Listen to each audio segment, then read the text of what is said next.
I gave up my job and moved states for a fresh start. My brother promised to help. Instead, he stole my apartment. Then told me, "You'll find another. You always do." This time, I let him figure it out. My name's Jessica, and for as long as I can remember, I've been the one people could count on. Problem is, I've also been the one people think they can walk all over. Especially my brother. When I decided to move back to Seattle after 5 long years away, it felt like the right time. I was burned out at my job in Sacramento, my lease was ending, and I missed the city. I missed the coffee shops, the rain, the old neighborhoods that still felt like home. So I gave notice at work, packed up my things, and started looking for a place to land. That's when Dylan, my older brother of all people, offered to help. "Finally," he said when I told him, "Seattle's calling you back. You need help with anything?" Apartment hunting. Caught me off guard. Dylan isn't the helpful type.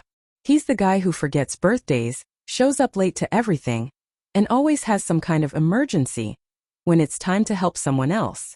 But this time he actually seemed supportive, interested even. He offered to go check out listings for me. Said he'd talk to landlords, take videos, text updates. Since I couldn't fly in for tours without missing work, I accepted. He even found a place. It was perfect. A 1-bedroom apartment near Green Lake, close to parks and good coffee. Hardwood floors, big windows, a little balcony where I pictured myself drinking tea in the mornings. He sent me pictures, videos, everything. "You're gonna love this place," he said. "Totally your vibe." I trusted him. Like an idiot.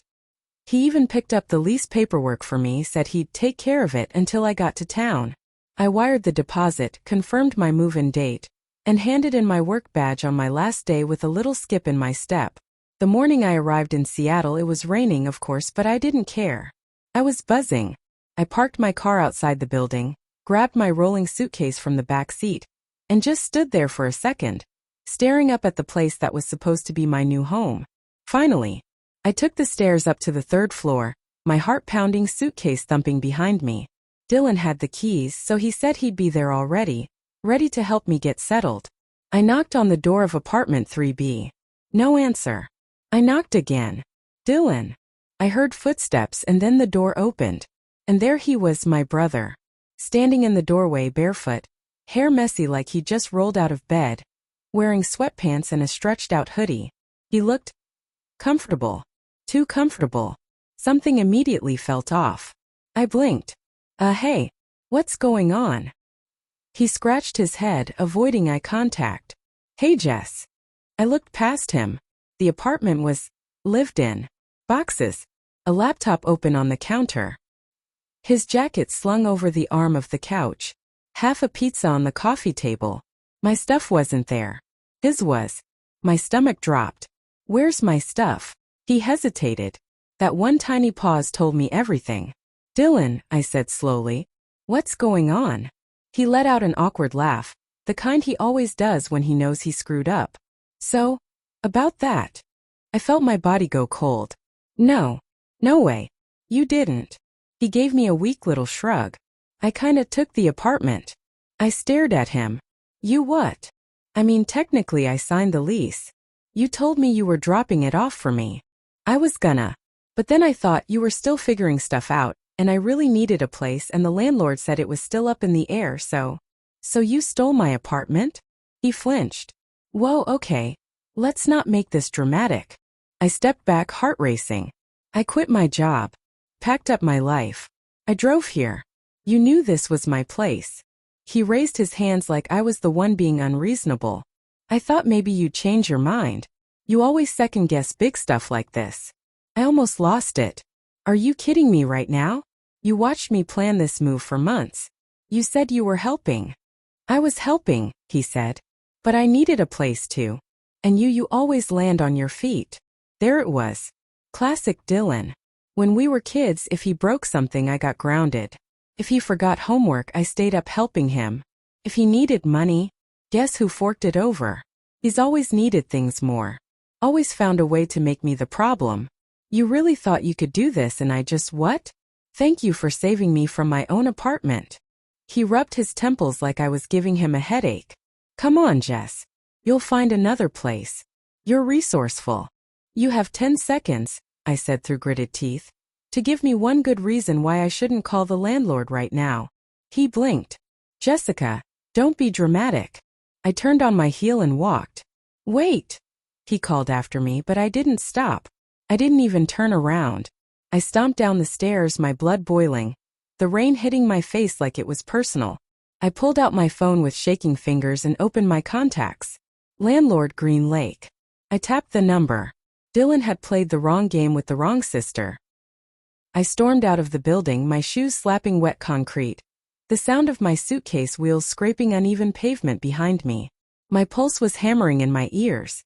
My whole body felt hot and electric, like I was halfway between screaming and bursting into tears. I pulled out my phone and hit dial. 2 rings. Then a voice. This is Mr. Daniels. Hi, Mr. Daniels, this is Jessica Morgan. I was supposed to be moving into Unit 3B today. But when I got here, I found out my brother had already taken it. A beat of silence. Then, Jessica. I was wondering when I might hear from you. That sentence alone told me everything. I stopped walking and gripped the phone tighter. So you knew he wasn't me. He let out a sigh. Your brother reached out a couple weeks ago. Said you were reconsidering the lease. He told me he was interested in taking over if you decided not to go through with it. I hadn't received the signed final from you, and since he was already local, I never backed out, I said sharply. He told you that without even asking me. I understand that now, Mr. Daniels said quickly. His tone shifted, suddenly nervous. But Dylan was very persistent. He showed up, said he had the deposit, and he told me you weren't sure anymore. He said you were exploring other options. Of course Dylan said that. Twisting the truth until it broke was his signature move. Mr. Daniels, I said, trying not to raise my voice, that apartment was mine. I'd already sent over all my documents. I confirmed the move-in date. Dylan lied to you. And he did it on purpose. I really don't want to be involved in any family matters, he said carefully. But the lease is now signed in his name. At this point, there's not much I can do legally, unless he chooses to vacate. So that was it. I felt my stomach drop. You're saying I'm just out of luck? I can put you on the wait list, he offered. If another unit opens up. That's not the same thing, I snapped. I planned around this apartment. I moved across the state for it. My life is in boxes because of this. I'm truly sorry, Jessica. But sorry didn't get me my apartment back. And it definitely didn't fix what Dylan had done. I hung up. My hand trembled as I slid the phone back into my jacket pocket. I stood there for a moment under the overhang of some closed coffee shop, watching the light drizzle paint lines on the sidewalk. My suitcase sat next to me, a bright red reminder of the fact that I was now technically homeless. He'd done it again. I had trusted Dylan with something important again, and he had taken advantage of me again. The more I stood there, the more the rage shifted into something heavier, older. This wasn't just about an apartment. It was about every single time I had covered for him, made excuses for him, let it slide. When we were kids, he used to go into my room and take my things without asking. My mom would say, "He's your brother, Jess. Just let him borrow it." Then in high school, he borrowed my car without telling me and totaled it. Mom and Dad said, "He didn't mean to. Be a little more understanding." In college, he used my emergency credit card because he forgot to pay rent. Paid it off. Of course I did. That's what I always did. I cleaned up after him. I took the hit. Because I was the one who could handle it. Because he needed it more. Even when it hurt. Even when it bled me dry. And now here I was, 29 years old, standing in a city where I didn't even have a place to sleep tonight. Because Dylan had decided my life was negotiable. Again. Except something had shifted. Something inside me had finally snapped. He hadn't just stolen my apartment. He had stolen my trust again. And this time I wasn't going to let it slide. I turned around and walked straight back toward the building. He was going to hear me out. When I got to the door, I banged hard. No more polite knocks. No more pretending I was okay. It took a minute, but finally the door creaked open. Dylan stood there, blinking like I'd woken him from a nap. "Oh. You're back." I pushed past him before he could stop me. The apartment looked almost exactly like the pictures he'd sent me. Except now it was filled with his clutter. His jacket, his sneakers, his half-unpacked mess. It looked like my future stolen and turned into his. I turned around to face him, arms crossed. You have one chance to explain yourself. He sighed. Jess, you're making this into a bigger deal than it is. I laughed. It came out bitter and sharp. A bigger deal? I just got off the phone with Mr. Daniels. You lied to him. I didn't lie, he said, rubbing the back of his neck. I needed a place, okay? You needed a place, I repeated. And I needed a brother who didn't screw me over. He rolled his eyes. You're being so dramatic about this. It's just an apartment. No, it was my apartment. You knew I was moving today. You knew I had quit my job, packed everything, driven here, and you still took it. He looked genuinely confused. But you'll figure it out. You always do. There it was again. You always land on your feet, Jess. That one line. The phrase he had used 100 times. The excuse everyone had handed him like a free pass. I took a deep breath, staring at him. You know what? Fine. Keep it. Keep the apartment. Enjoy the balcony and the hardwood floors. But don't call me when you need help making rent. What? He said, blinking. I'm done, Dylan. Done bailing you out. Done pretending like you're not the problem. You think just because I'm the stable one, you can treat me like a safety net? Not anymore. Something shifted in his face, just for a second. Not guilt exactly, but maybe realization. Jess, come on, he said. But I was already walking to the door. I didn't owe him another minute. For the first time in my life, I was walking away and I wasn't looking back. I didn't look back as I walked out of the apartment building. For the first time in my life, I wasn't going to be Dylan's backup plan. Not his crutch. Not the safety net he always assumed would be there to catch him. I had spent years being the responsible sibling, the one who forgave, who cleaned up, who quietly fixed things when Dylan set fire to another piece of his life. But this time, I was done, and I could already tell he didn't know what to do with that. By the time I turned the corner at the end of the block, my phone buzzed. Dylan, come on, Jess. Don't be like this. I didn't respond. 2 minutes later, another ping. Dylan. Look, I get why you're mad, okay? But it's not like you don't have other options. It's just an apartment. Just an apartment. I let out a bitter little laugh, drawing a few stares from a couple walking past me with umbrellas. No, Dylan, it wasn't just an apartment. It was a fresh start. It was something I worked for. Something I had planned, dreamed about, counted on. And he had taken it because, like always, he thought his needs came first. Well, this time he was going to learn what it felt like when actions had consequences. I shoved my phone in my coat pocket and kept walking, the cold drizzle soaking through my jeans as I tried to come up with a plan. I didn't have one yet. I just knew I wasn't going to call our parents and ask for help. Not this time. I dialed Megan instead. She picked up on the second ring. Hey, how's the big move? Megan, I said tightly, I need a favor. She must have heard something in my voice, because her tone changed instantly. What happened? I took a breath. Dylan stole my apartment. Silence. Then, he what? I told her everything. How he lied to the landlord, how he took the lease, how I showed up with my suitcase and found him living there like it was no big deal. Come stay with me, she said, not missing a beat. Seriously. However long you need. Relief flooded me. Thank you. You okay? She asked more softly. I wasn't. But I would be. I will be, I said. The next few days were strange. I stayed in Megan's guest room with my suitcase half unpacked at the foot of the bed. Every morning I opened my laptop, applied to new listings, made calls, and toured apartments that somehow all felt wrong. Too small, too dark, too far, too soon. I didn't respond to Dylan's texts. At first they were light, trying to brush things off. Dylan, you still mad? Dylan. Jess, I feel like you're blowing this out of proportion. By day 2 they started shifting. Dylan. It's not like I ruined your life. Dylan. You always land on your feet. You'll find something better. That last one made my jaw tighten so hard I thought I might crack a tooth. That was the whole problem, wasn't it? Dylan knew I'd land on my feet. Because I always had. Because I never let myself fall. Because I had spent a lifetime cushioning his landings, and nobody ever thought to ask if I needed a parachute. But this time, He was on his own. On the third day of total silence, he called. I stared at the screen as his name lit up. For a second, I almost ignored it. Then I tapped accept. I didn't say anything. Neither did he, not at first. I could hear him breathing on the other end. Then finally, Jess.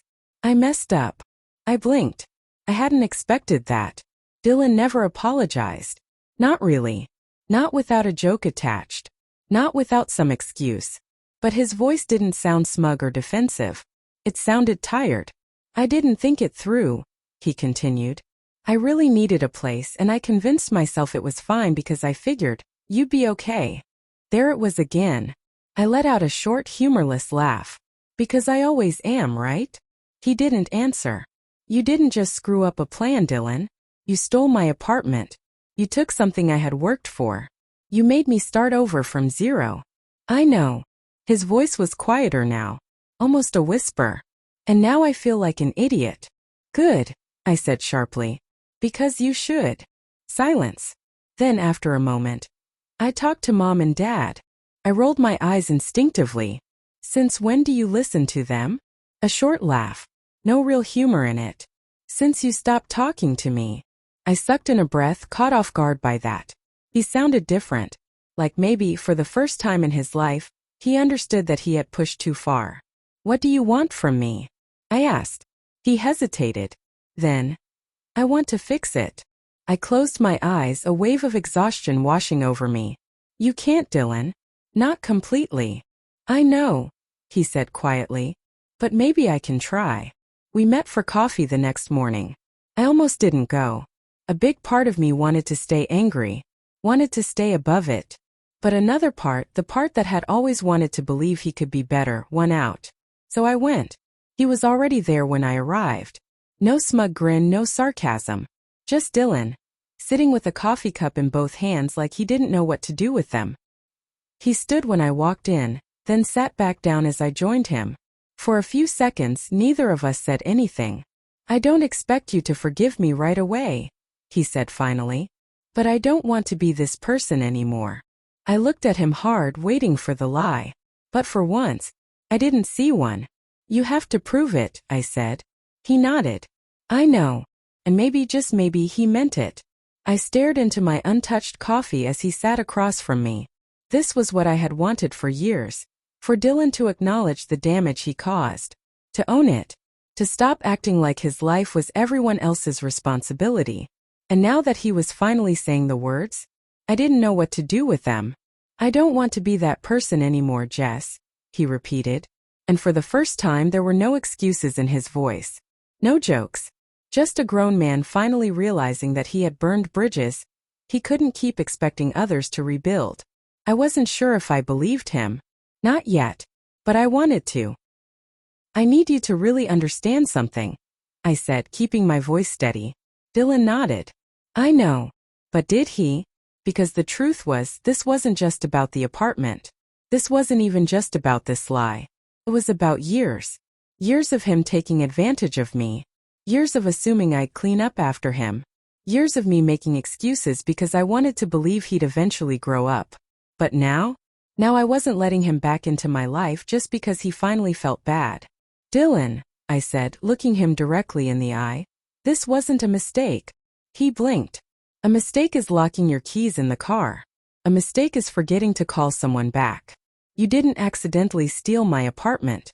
You made a decision. You knew exactly what you were doing. He flinched a little but didn't argue. You thought you'd get away with it. Just like you always have. He swallowed hard. I know. I don't even know why I do this. I mess everything up. I stared at him unflinching. Because you've never had to deal with the consequences. His jaw tightened, but again no protest. Because he knew I was right. Our parents had always covered for him. Always brushed things off. And I was the one expected to be mature. To understand. To forgive. To absorb the damage. But I was done carrying him. I'm not going to be your cushion anymore, I said. He was quiet for a moment. Then cautiously, so, what now? I let out a breath. That's up to you. He frowned. What do you mean? I mean, I'm not fixing this. I'm not smoothing it over. I'm not making it easier. You got yourself here, you figure it out. Dylan looked down at his coffee, nodding slightly. Yeah. Okay. I get that. I don't think you do, I said, my voice firmer now. Because I'm not saying this to punish you. I'm saying it because I literally can't do this anymore. You've taken, and I've let you because you're my brother. But I'm done playing that role. I have to take care of myself now. He rubbed his temples. I don't know how to be different, Jess. For a moment my voice softened. Not out of pity, just exhaustion. Then figure it out. Because it's not my job to teach you. Not anymore. He looked up at me again. And something shifted. Maybe for the first time he realized I meant it. I didn't hear from Dylan for a couple of weeks after that. I figured that was it.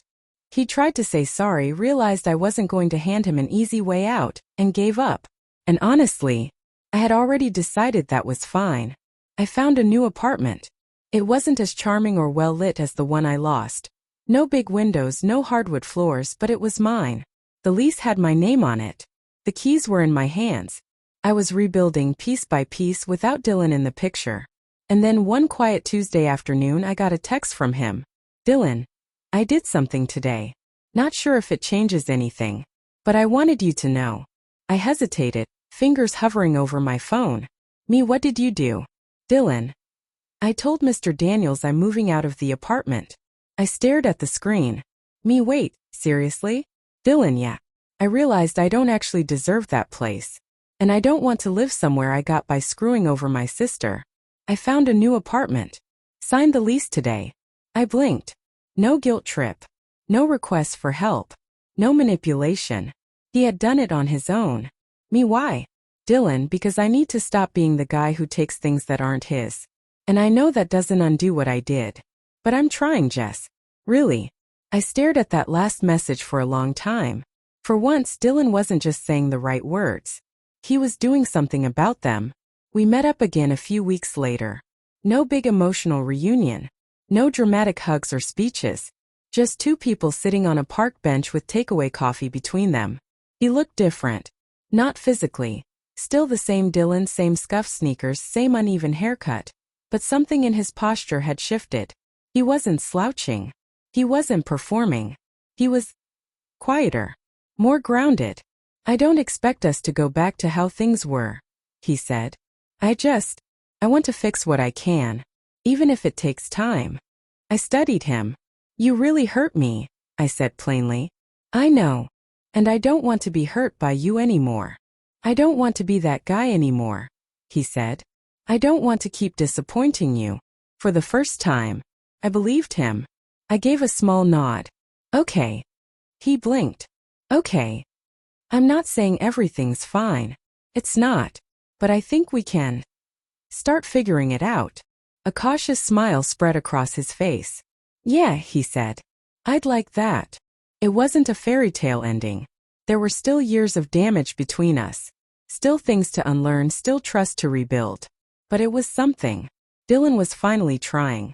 And for now, that was enough. Looking back, I think that was the first time I really stood up for myself with Dylan and maybe in general. I stopped cleaning up his messes. I let him feel the consequences. And somehow that's when he finally started to change. We're not back to where we were. We might never be. But now things are honest. And that's enough for me. Would you give someone like Dylan another chance? Let me know in the comments. And if this story hit home, don't forget to subscribe. There's more to come.